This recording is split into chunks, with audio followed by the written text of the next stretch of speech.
So that's it. That's the best garden tool out there that there is. Hands down, no doubt.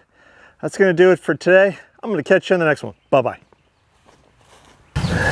Just joking. Now on with our regular scheduled program.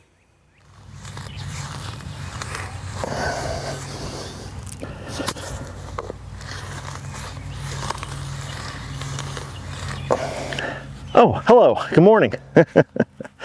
Welcome back to the channel. Thank you for all the new subscribers. Hopefully you find this channel interesting, informative, etc., etc. If you like this video, please give it a thumbs up. It helps the YouTube algorithm. Also, please tell your friends, families, loved ones, share this video on social media and yada, yada, yada. Most of us have been watching YouTube for a long time and we all kind of know the drill. That being said, I just had a subscriber recently ask a question: can I talk about or show the best garden tools?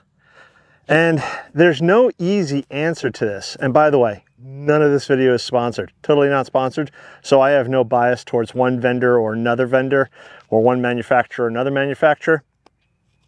That being said, there are some tools that I think every gardener should have.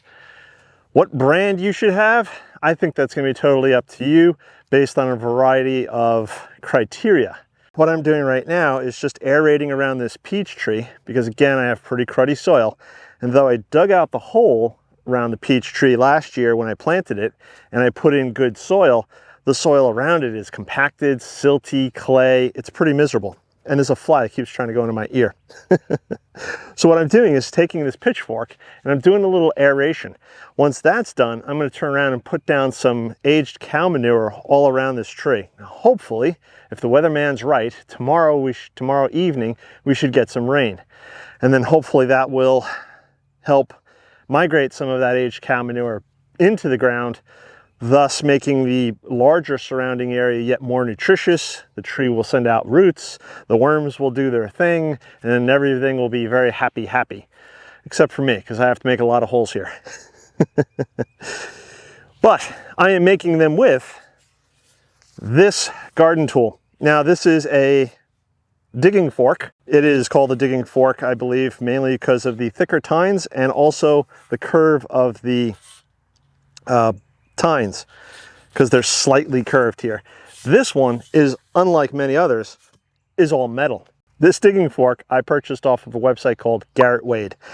Now this particular fork here is made here in America. So it's all metal, it's very strong, it's made in America, so you're supporting the local economy. It doesn't have to get shipped from China. So those of you who care about your carbon footprint, this is a better alternative than getting something made in China because it doesn't have to travel as far. But is this the best digging fork? Well, maybe yes, maybe no. There are others that are lighter weight. There are others that are less expensive. There are others that maybe have a different type of handle that is more comfortable for you. So, you know, what is the best digging fork, or what is the best spade or the best shovel? Again, it's all subjective. I like this digging fork, but only for certain applications. As you notice, I'm wearing gloves. It's because here, with the sun coming out, this metal will heat up quickly. So it will get quite warm to the touch, which is quite uncomfortable. And if I leave it out on a hot July or August day in the sun for 2 or 3 hours, it will be scalding hot, which is not a good thing. On the upside, again, being a very strong fork, I don't have to worry about the handle breaking. Now you could get the same results from, let's say, a fiberglass handle, and that handle will stay cooler. And maybe if I wrapped this with some sort of tape, that would also help. But this fork, the way it is right now, and for what I intend to use it for, is a very good fork. Again, any sort of heavy duty work that I'm doing, again, aerating this ground, trying to dig up roots, trying to pull something out of the ground that's just really buried in there, tree roots again, something like that. This fork is what I use primarily for. And the gloves I'm wearing, well, these are from a company called Fox Gloves. And are these the best gloves out there? Well, I can't say because I've only been using them a short while. They do have some nice dexterity. The sizes are a little different. than I'm used to. So normally I would wear, let's say, a small mechanic's glove, which is a different manufacturer, and they make an excellent glove. But I saw this in a magazine and I thought I would give it a try because it was designed for, because these gloves were designed for gardening. So I thought, all right, let's give them a whirl and let's see how they hold up and how they perform. Because I do a lot of weeding and I wear gloves because of the fire ants. I may be handling hot metal tools, carrying wooden posts that I don't want to get splinters in my hands, so I'll, throw on a pair of gloves, carrying rocks, etc., etc. So these gloves will get a workout, and so far I've been using them for a few months now, and they're not bad. I gotta say, there is some thread fraying along some of the stitch lines, but I think that's just to be expected, and I kind of got the same thing when I wore my mechanics gloves. Now, mechanics gloves were developed for mechanics, and they've grown over the years, and they offer a wide range of gloves. I prefer, I think it's like their original line, and they have nylon back, which allows your hand to breathe, as it were, with the leather palms, just like this one. So again, they're a very good quality glove, and they hold up to a lot. But if you're interested in this digging fork, again, the website's Garrett Wade, and I'll try to remember to leave links to this below. If not, I'll be posting it here. But not an inexpensive tool, but if you invest in your tools and you buy quality tools, they will last you longer. If you take care of your tools, they will last you longer. So let me finish this project, and then I'll move on to the next. So this cart is a Gorilla cart, as you may have noticed. And is this cart the best cart out there? Maybe, maybe not. Again, depends on what you're using it for. For the price point and for what it's used, mainly for home gardeners, I think it is a good quality product. And again, I'm not going to swear by it. They're not paying me to swear by it, but it does have a lot of nice features.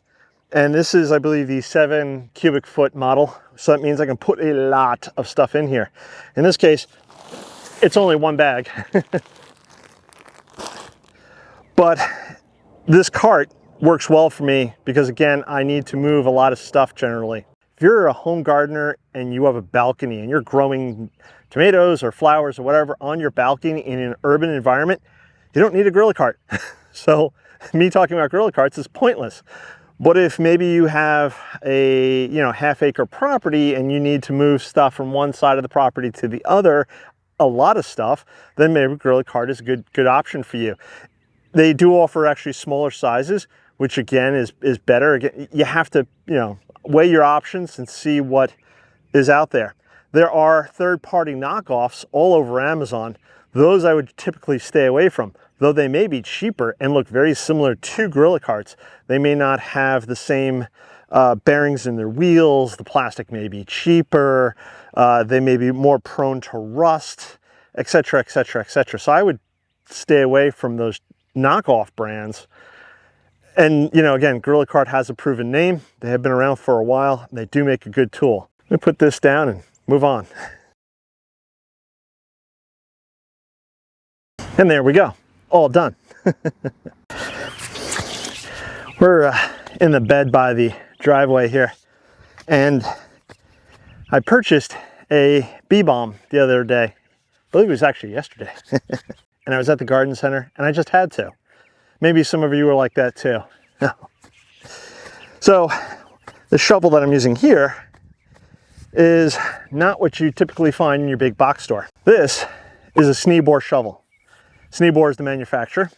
This shovel is shaped like an American spade, as you can see, pointy tip. And to the best of my knowledge, you'll only find this here in America because there were requests from American vendors because American customers were asking for a shovel with a tip like this. Typically, Neebor shovels, which are made over in the Netherlands, have a straight edge. But here in America, again, under certain situations, and we are so used to a pointy spade shovel that we requested, and there was enough of a demand that Neebor turned around and made this shovel. Now, is this shovel the best shovel of its class? Well, not really, for numerous reasons. One, many people may find this blade too small, and maybe they don't like a wooden handle. But this is a quality made, handmade tool. And again, it comes from the Netherlands, not China. This tool is also, as it were, environmentally friendly. Not because they made it environmentally friendly, but because this is the kind of shovel that they make back in the 1800s. So what you have is a stainless steel blade. You have these nice foot pegs. Okay, so you're not actually stepping on the blade itself. The blade is held onto the shaft by black brass rivets. I've never had really a problem with the rivets coming undone. Again, if you're trying to use this to pry out a 2-ton boulder, yeah, bad things are probably going to happen. Rivet's going to pop, the handle's going to break. It's not going to work. This is not the tool for that. But for general garden digging, this is a nice tool. And the handle here, I believe, is cherry wood, I think. Yeah, and I think they also offer like an oak or something like that. Again, quality handmade tool, and I like it. I like the stainless steel blade. It never rusts. I never have to worry about rusting. The blade material is very thick. So much thicker than what you would find, again, at a Home Depot or a Lowe's from their Chinese-made big box store, you know, shovels. So I'm gonna get back to doing what I was doing over here. Let me get to planting this bee balm. But one tool I can tell you that every gardener should have in one form or another is a pocket knife. Oh. Now this happens to be a Spyderco. And is this the best pocket knife on the market? No. No, not by a long shot. But for what I use it for, day-to-day gardening use, it works well. And again, this is my daily gardener. It's easy to open for me and has, you know, belt clip so I can clip it to the side of my pocket. It locks. It's a lockback knife technically, which is nice. And I can use it to cut open bags, twine, all the twine I want in the world. I can sit there and cut with it as long as I sharpen it. But it's not the only knife I own. So for instance, this is an Opinel knife. They're made in Savoy, France, and they're very inexpensive. I think this little knife was around $10 or so. It has a very thin blade, and it maintains sharpness so-so. It's not great. But if I was doing fine work, such as, I don't know, taking a cutting or pruning the leaves off of a cutting that I'm going to up pot, something along those lines, then this is probably the knife I'd use over the Spyderco, which has a bigger blade and it's a little more unwieldy. I've tried, and I don't like cutting open bags with this knife because of the thin blade. It's not really good at doing that. It doesn't have the heft of the Spyderco blade. But is this a bad knife? Not necessarily. It has its purpose and has its place. And I enjoy that it's low cost, and it, again, is sort of a heritage thing. It's the same type of knife they made back in the 1800s, which I find neat. It's made in France, not China, which is another plus. But I think every gardener should have some sort of pocket knife. Small utility knife to use to cut open soil bags, to cut off plant tags from something you purchased at a big box store, things like that. But the knife that you choose may be different, would probably be different than the knife I choose. But again, if you buy quality, you'll get quality. You don't need to buy a $200 knife for gardening work. A $20 knife would be probably just fine. But you make that decision. For those of you who are new to the channel, this is a no-dig bed. Yes, I have dug actually into this bed to plant certain plants like a English boxwood and gladiolus, which had to go deeper into the ground than a typical plant. Typical plants only go 6 to 8 inches root depth. They really don't go much deeper. They can, but again, most plants I don't think do. Again, if I'm wrong, leave a comment below. I always love to hear your comments. I'm a growing gardener. I'm figuring it all out as I go along. But the cardboard that's underneath this compost is, I think I put it down in January or so, so it's still decomposing, and it'll probably be gone by the end of the summer if we have enough heat and moisture, which I think we will. Ooh, this was pretty root bound. I'm gonna tease out some of these roots. So there we go. Basically, right at the bottom of this hole is a layer of cardboard. What will happen, like I said, is that cardboard will rot away, and then the plants, if they want, they can dig into that soil beneath. But in the meantime, we're just going to turn around and pile up this compost around it. This is a very unusual and unorthodox way of growing plants. I totally understand. I get it. Not everybody does it like this. Not everybody needs to do it like this. Not everybody should do it like this. But this soil that I have beneath my feet is total, utter garbage. So the easiest way for me to deal with this situation is essentially do a no-dig bed.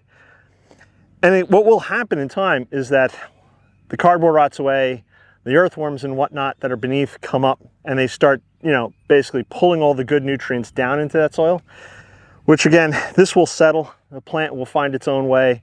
I have plenty of other plants that I've done similar that grow on just fine. I'm not worried about mounding and everything washing away, because once I get this all mounded up and set properly, I turn around and put a layer of mulch on, which helps hold everything together. And this plant should grow and thrive. In the meantime, let me finish filling it in.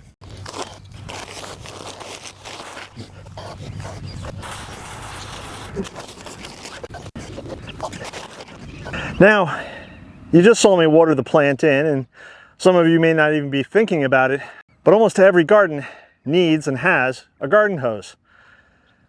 Some of us don't think about the garden hoses that we buy, and we just go to the big box stores and we just buy whatever.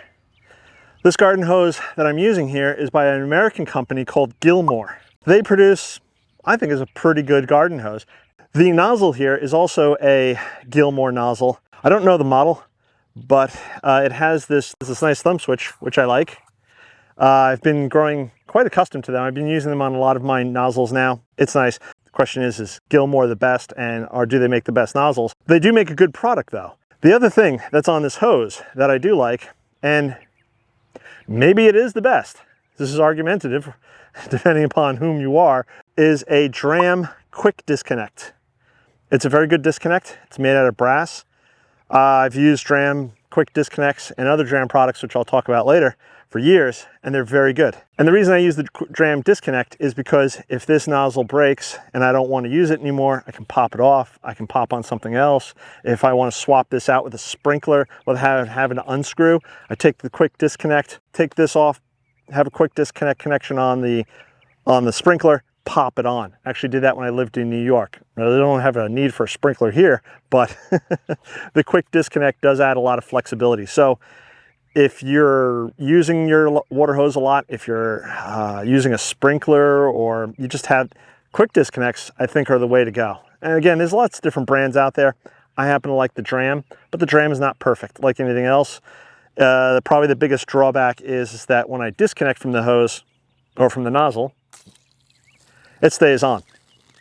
If I want to stop it, I have to kink the hose, which is not the end of the world for me, but it's not a convenience. There are other quick disconnects out there that have an automatic valve on the inside, and then when you disconnect, no water comes out. So again, is the Dram the best or the most perfect? No, it's a good quality, it's an excellent quality, and it's an American company as well. Let's move on. And here's a perfect example of quick disconnects. So this is the one Gilmore hose that I have that leads out to the flower garden that you just saw me watering with. This is the Gilmore hose that I have that runs to the back of the house, which I use for the vegetable garden and the side and the front of the house. So again, I just have to kink it and then release it. That's just excess water from that hose.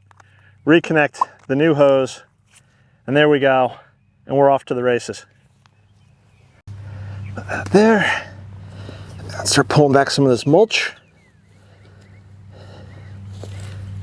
There are so many brands out there. There's just almost too many to count. And you've got, as we mentioned today, Neebor and Gorilla Cart, Foxgloves, Gilmore, Dram. There are, God, so many other ones that I just can't think of right now. I'm sure I'll hopefully pop them up on the screen. There's a lot to choose from.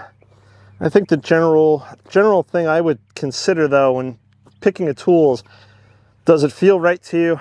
Do you feel comfortable using it? And is it a quality brand? Because I think that would make you the happiest and least frustrated. What I'm planting up here is Gara. I think it'll look nice here. Making sure everything's firmed in, roots are covered, plant is happy, and then cover it back up with the mulch. Hopefully, in the summertime, you can come back and take a look at this thing flowering and doing its thing. This bucket here is something I would definitely recommend. Is it the best bucket in the world? No. This is a Gorilla Red or Red Gorilla. I can't think of the name. Used to just be Gorilla Tub, but then they got bought out by another company. Still the same product, still well made.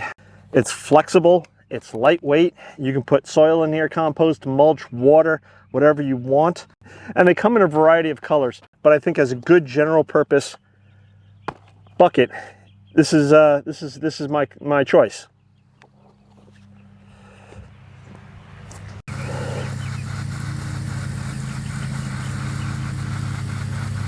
Now I did mention the dram disconnects earlier, and I said I had a couple other dram products. This is one of them. This is a dram nozzle, and it has the thumb just like the Gilmore. Again, nice feature. I like the angle that it's at. This is something I just recently found, and I really enjoy it. It's mostly metal, which is nice, so hopefully it holds up over time. And it has a spray head like many others on the market, but it has two settings, stream and shower. I can go shower, flip over to stream, back to shower, stream. I like that. I really do. So is this the best nozzle out on the market?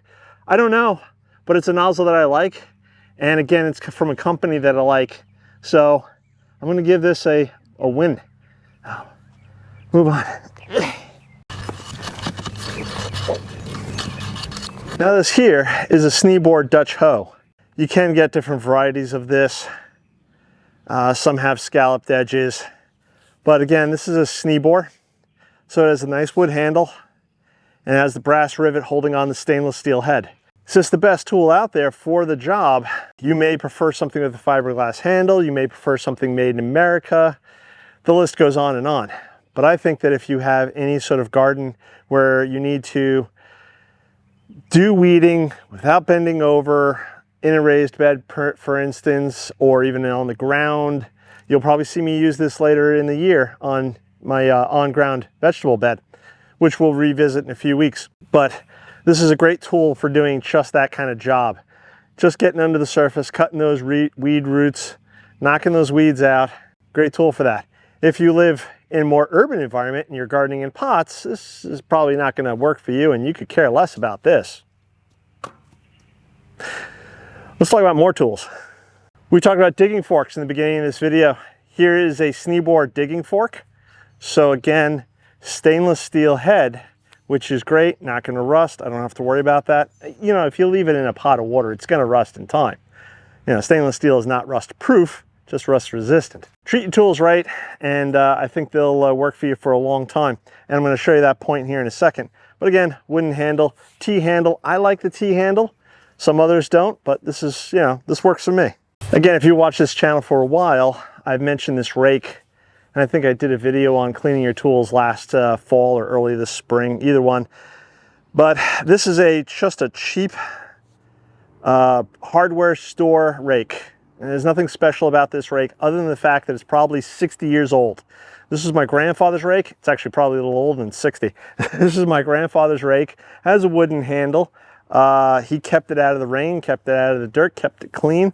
I have not been so kind to it, but I turned around, took a wire brush, and I brushed it all off, and then I sprayed it down with Rust-Oleum. And that'll prevent the rust from reoccurring, and it'll hopefully make this thing last a few more years, this rake last a few more years. Again, take care of the tools, and hopefully this can last another 20, 30 years, maybe longer, who knows? I don't know where this rake will go in the future. If I had to go buy a new one, I'd probably buy a Neebor, just because I'm biased towards them in the sense that I enjoy their products. I like the products. I like that they're handmade. I like the stainless steel. I probably would not go out and buy another big box store rake or hardware store rake because a lot of it's made in China and it's lower quality. Maybe there are some better quality ones out there. If you have a rake that you like, that's great quality, that, you know, maybe you picked up at a big box store, leave those comments below. Leave a link or something. Let everybody know here, because again, this is just my opinions and my view. This is not the end all be all. I am not the all-seeing almighty here. I'm just a muppet who gardens. We were talking about shovels earlier. This is your typical Neebor shovel. So it has more of a squarish, slightly rounded head, but again, thicker stainless steel material. I swear by them. Is this, again, not the best shovel in the world for many applications, but for me in gardening here in what I do, I like it and I enjoy it, and I enjoy that it's handcrafted. Continuing our theme with shovels, this is an Ames shovel. I believe I picked it up at Home Depot. And apparently the company's been around since 1774. That's pretty impressive. This is not a great shovel. This is an okay shovel. The wood is starting to split and crack, partially due to my abusing the heck out of this shovel. I can't use it to dig in this soil here. So because the blade is too thin, it's a little too weak, but I do use it for shoveling wood chips. I use it where I need the surface area. So, you know, if I was, you know, loose soil, you know, maybe in like the raised beds, because this year I redid my raised beds. Again, if you're following along the channel, you may have seen that. If you haven't seen it, go back, watch those videos. I restructured my raised beds, moved some around, added new ones. So this was great for moving loose soil because of the larger surface area. Something like this may be good for you, but again, you know, check out those reviews on different shovels, especially something with a big box store, because they're, again, usually made cheaper, which I don't like, but again, this one's been holding up to me, and I do abuse the heck out of it. So, and this is, again, an Ames, but it works for now. Okay, now into some fun things. So this is an open L. So remember that knife I showed you earlier in the video? If you're still awake and with me, this is an open L saw. Their saw is probably one of the best I've ever handled, and I've handled a couple of these, and very impressed with this saw. Is this the best tree cutting saw? I don't know about that. I can't really say, but I can tell you that this open L saw, and I can't remember what it costs, but I don't believe it was that expensive, is very good. The blade, incredibly sharp, cuts through wood like butter, and the best part is it's replaceable, easily replaceable. There's just a screw here. You undo the screw, you take it off, you put the new blade back on, and you're off to the races again. Has a little lock feature up top, so your blade doesn't go moving on you. Then you undo the lock feature, pull that back, close the blade up. Now, if there were to be a negative side, there's no locking the blade in place. Try to remember, hey, got to be careful with that blade. This has worked out well for me. So again, this is an open L, saw, and it works great. And again, inexpensive. I wonder how many have clicked off already. Maybe you're still with me. Hopefully you're still with me. Here's a tool that I would highly recommend every gardener has in their arsenal, unless again you're a balcony gardener and you're growing in pots. You really don't need this. Anybody else who has any sort of property or land or any ground that they have to dig into, this is a Hori knife. Now, I've mentioned this before, and this has been in a bunch of my videos, but I highly recommend a Hori knife. Hori, if I'm not mistaken, and again, correct me if I'm wrong in the comments, means dig in Japanese. I primarily use it for weeding. I can get deep into the soil around a taproot like a dandelion. I can cut through small roots. I have a lot of Bermuda grass down here, or crabgrass, which has thick roots that I can just sit there and saw through, and it works great for that. The brand that I would recommend, that I've seen recommended, and I've purchased it and I like it, is Nisaku. I'm probably mispronouncing it. I'll put it somewhere here on the screen. And again, good quality tool. And I would recommend you get a Hori knife made of good quality. Again, stainless steel blade, wood handle. The only thing I would say about a Hori knife is use caution. Sometimes wear thick leather gloves if you're accident prone, so that if you do wind up hitting your finger or something, you wind up hitting the glove and not your finger. But again, use caution when using these, just as easily as they can cut through small tree roots or thick grasses. They could do a number on your hand. So, and I've cut myself with a Hori knife, so I always try to take a little extra precaution when I'm using them. Is it the best one out there? I have no idea, because I've never really used others. And maybe there are other manufacturers that offer something more or something better than what the Nisaku does. Speaking of trowels, I have quite a few trowels, but here I'm holding two in my hand. This first one is a Neebor, and why it's heart-shaped, I have no idea. It's probably something, the design that was done back in the 1800s or whatever.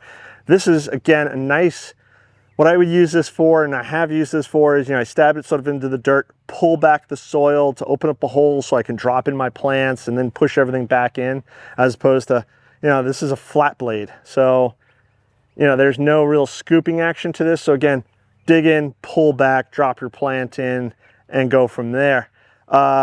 This other one that I have here is similar, and I believe this one is made by DeWitt, and this is for the Gardener Supply Company. And this one is, again, similar, but it has a slight curve to it. And I've used this one as well. If I need to be scooping something, then I definitely will use this. In both cases, well, this one is not stainless steel. The Neebor is stainless steel. This one is not stainless steel, so it is showing signs of rust. And the way that the stem comes down to the handle, it looks like it's almost riveted on. So, I don't like that, and I don't think it's going to last over time. So I would not recommend a DeWitt tool. Whereas the Neebor is all welded together. It's all stainless steel, it's all welded together. This one might actually be one piece, it's hard to tell. And if it is welded, it's hard to see the weld lines, at least for me. And that's something else that you have to consider when you're purchasing a tool. Because again, the Neebors can be expensive, and if you go to a Home Depot or a Lowe's and you look at a shovel that they have there, it may look pretty and you may be tempted to buy it, but look at something like the weld lines. Do the weld lines look like they're done well? Because that's where your tool is going to break 9 times out of 10. The blade's not going to shatter, but that weld will, and when it does, then you just $20 out the window or $10 out the window, and you throw it out and you go buy another one. Now these are Coronas.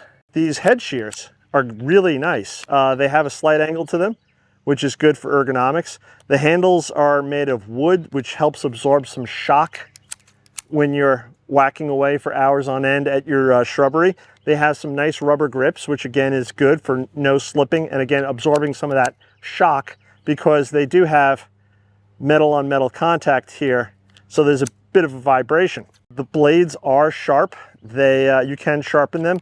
They work well, and I'm quite happy with them. And they're a thicker blade, a stouter blade.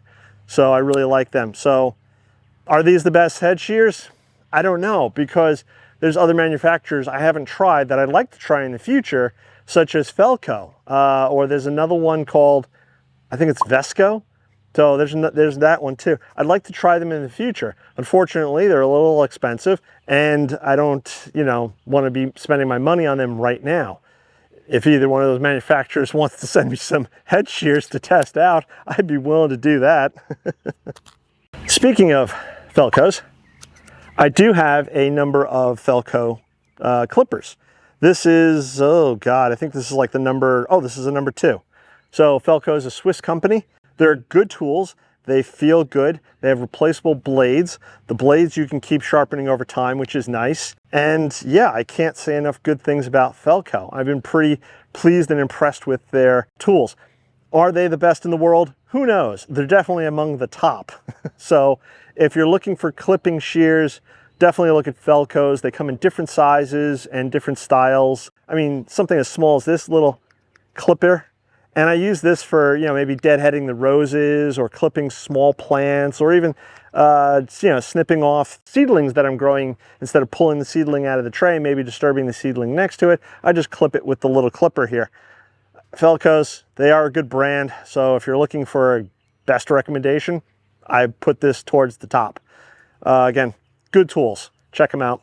I think we're almost done with our sharp pointy things. This is... I believe Spear & Jackson. So Spear & Jackson is another long-standing quality brand name. They're made in England.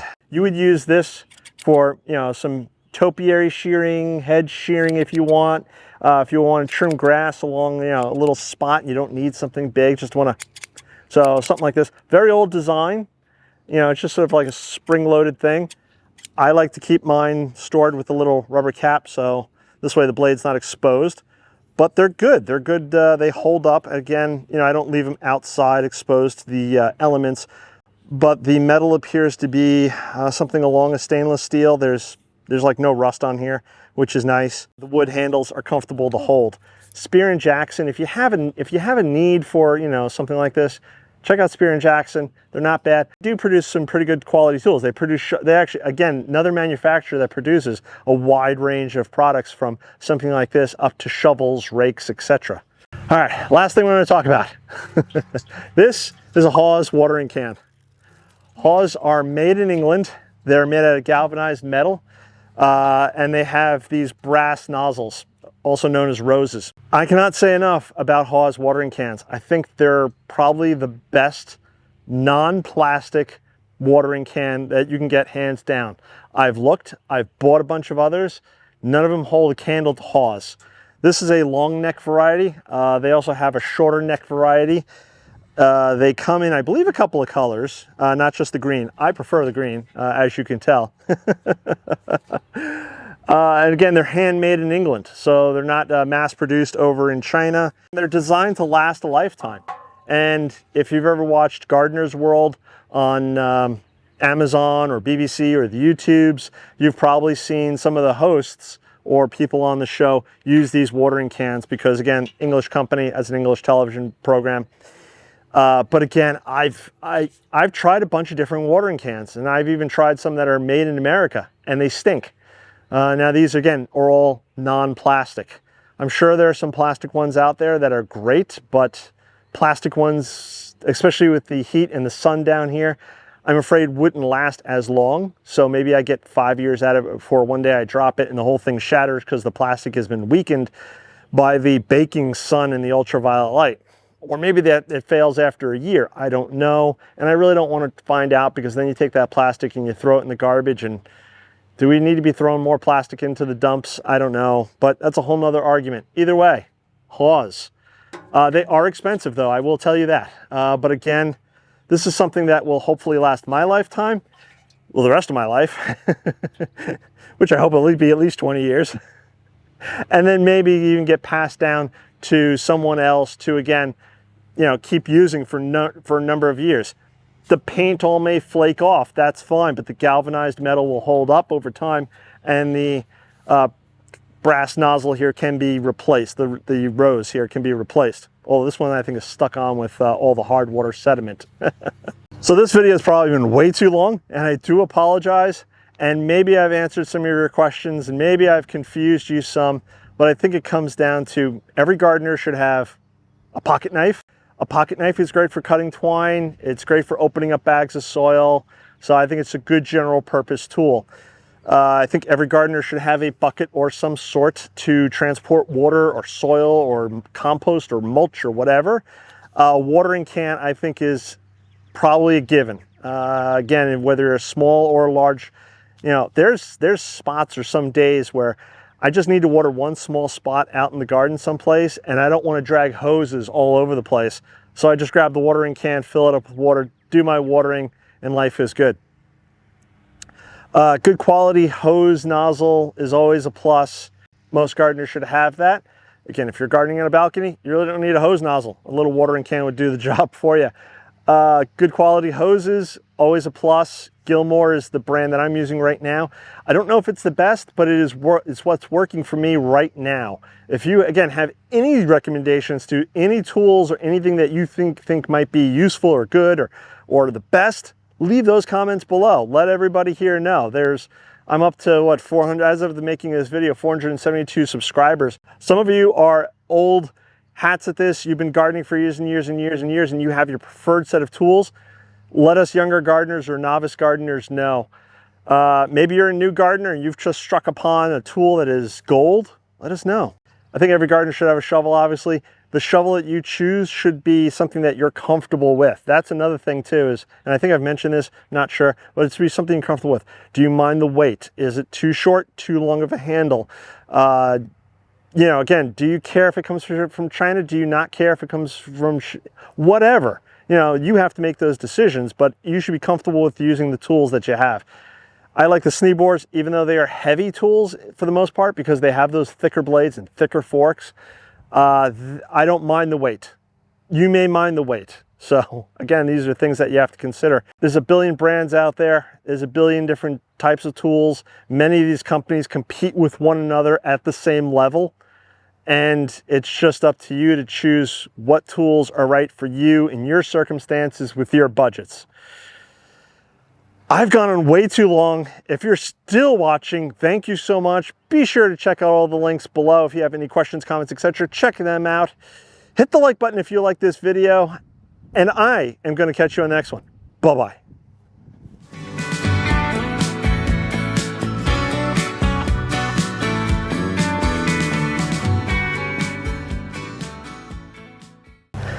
I gotta go put these tools away. Things I do for YouTube.